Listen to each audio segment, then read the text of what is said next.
আসসালামু আলাইকুম। হ্যালো বন্ধুরা, কেমন আছেন সবাই? আমি রাব্বি আপনাদের মাঝে একটি নতুন ভিডিও নিয়ে হাজির হয়েছি। আজকে আপনাদের দেখাবো কিভাবে 650 বিএ ইউপিএস ব্যাটারি নিজে নিজেই ঘরে বসে চেঞ্জ করতে পারবেন কোনো চার্জ ছাড়াই। এটা আপনাদের কাছে দেখাবো।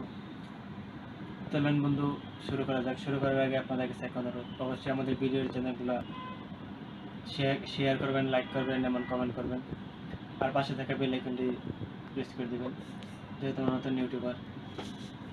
চলুন বন্ধুরা, শুরু করা যাক আজকে আমাদের ভিডিও।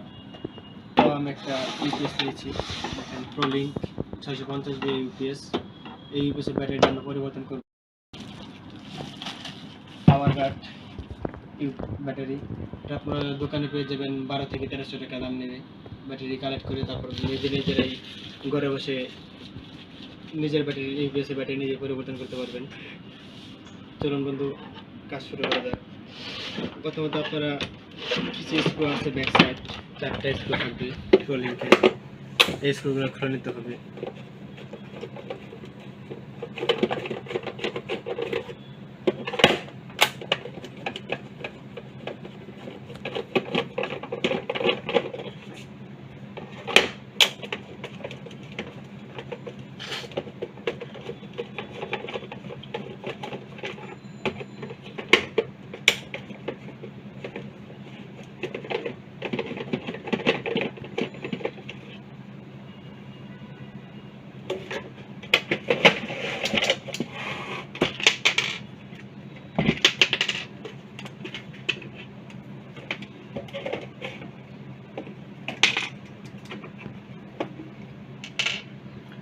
দেখেন বন্ধুরা, এখানে দুইটা কানেকশন থাকবে, একটা লাল একটা কালো, যেটাকে বলা হয় নেগেটিভ পজিটিভ। এখানে ব্যাটারির মাঝখানে আপনার দিয়ে থাকবে প্লাস চিহ্ন মাইনাস চিহ্ন, আপনারা এগুলো দেখে অবশ্যই করবেন। দেখেন আমি লাল কালারটা লাল কালার থেকে খুলে ফেললাম এবং কালো কালারটা কালো কালার থেকে খুলে ফেললাম। তারপরে ব্যাটারিটা সরিয়ে নেবেন। সরিয়ে নেওয়ার পরে অন্য ব্যাটারিটা কানেক্ট করবেন। কানেক্ট করার পরে সুন্দর করে সেট আপ করবেন। অনেকে যারা আছেন যে দেখবেন অনেক ইউপিএসে ব্যাটারি সেটিং হতে চায় না, কিংবা সমান মতো ব্যাটারি আমরা বসাতে পারি না, তার জন্য উঁচা নিচু হয়ে থাকে, সেদিকে একটু খেয়াল রাখবেন এবং সমান করে ব্যাটারিগুলো বসাবেন। এই দেখেন দুই সাইডে চাপ দিয়ে দিবেন এভাবে। দেখেন কি সুন্দর সমানভাবে বসে গেছে একদম। তারপর আমি ইউপিএসে কানেকশন দিয়ে দিব।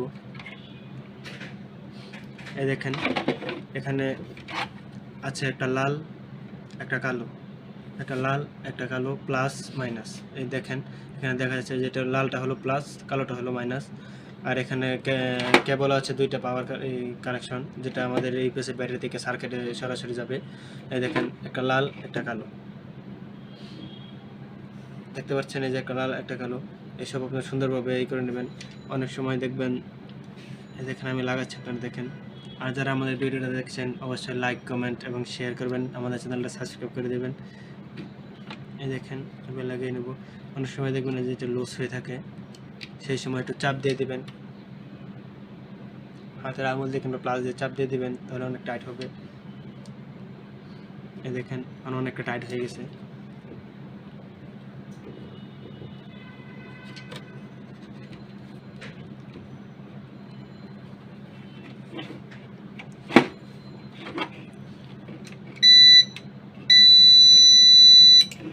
এই দেখেন বন্ধুরা, পাওয়ার পেয়ে গেছে এখন। এই দেখতে পাচ্ছেন ব্যাকআপ দিচ্ছে। আমরা এখন এটা চেক করলাম, এখন এটাকে অফ করব।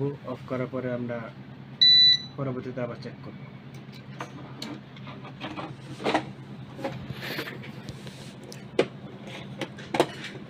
দেখেন পিছনে যে গার্ডগুলো আছে দেখেন, এটা আপনারা অবশ্যই ভালোভাবে প্রতিটা গাঁটে গাঁটে মিলিয়ে রাখবেন, তাহলে ইউপিএসের ব্যাটারি সুন্দরভাবে বাবু বসবে কাভারগুলো।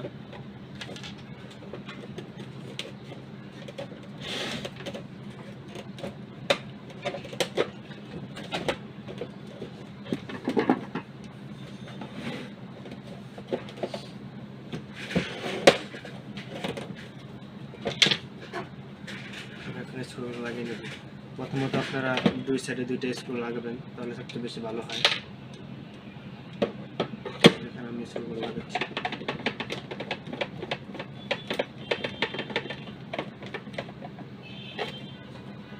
এই পাশেটা লাগাচ্ছেন, তারপরে এটা না লাগিয়ে শুধু সরাসরি এটা লাগাবেন এই সাইড।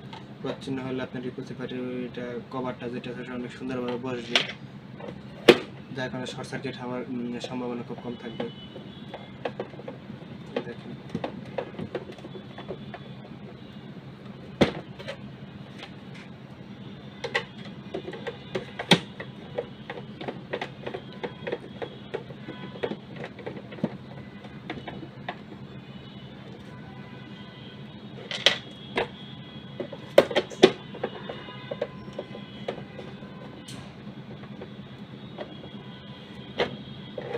ভালোভাবে টাইট দিয়ে দিবেন। আবার দেখবেন অনেক সময় বেশি টাইট হওয়ার কারণে ভিতরে যে পেঁচগুলো আছে এগুলো অনেক সময় ভেঙে যায়, এদিকে একটু সতর্ক থাকবেন।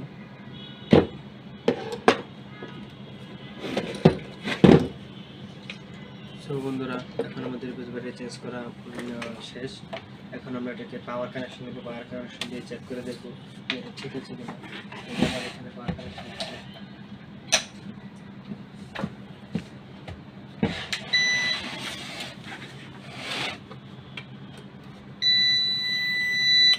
এই দেখুন বন্ধুরা, সবুজ তার জ্বলে আছে। আপনারা তো জানেনই সবুজ তার জ্বলে অবশ্যই পাওয়ার থাকে, এবং যদি এটা যদি ইলেকট্রিসিটি চলে যাবে না, কারেন্ট চলে যায়, তাহলে দেখবেন এটা লাল হয়ে যাবে, এরকম অনেকটা এরকম লাল হয়ে থাকবে, দেখতে পাচ্ছেন। আর একটা ইউএসএ ব্যাটারি আপনার নর্মাল যেগুলো পিসিতে আছে এগুলো সিঙ্গেল আপনার 1 থেকে 1.5 ঘন্টার মতো ব্যাকআপ দিতে পারে যদি ভালো ব্যাটারি হয়। আপনারা সেটা খেয়াল রাখবেন। তো অবশ্যই আমাদের ভিডিওটি যদি ভালো লাগে লাইক, কমেন্ট, শেয়ার এবং চ্যানেলটি সাবস্ক্রাইব করে দেবেন। তো বন্ধুরা আজকে এই পর্যন্তই। দেখা হবে আগামী দিনে ভিডিও নিয়ে ইনশাআল্লাহ। সে পর্যন্ত সুস্থ থাকবেন, ভালো থাকবেন, এই দোয়া কামনা করি। আসসালামু আলাইকুম।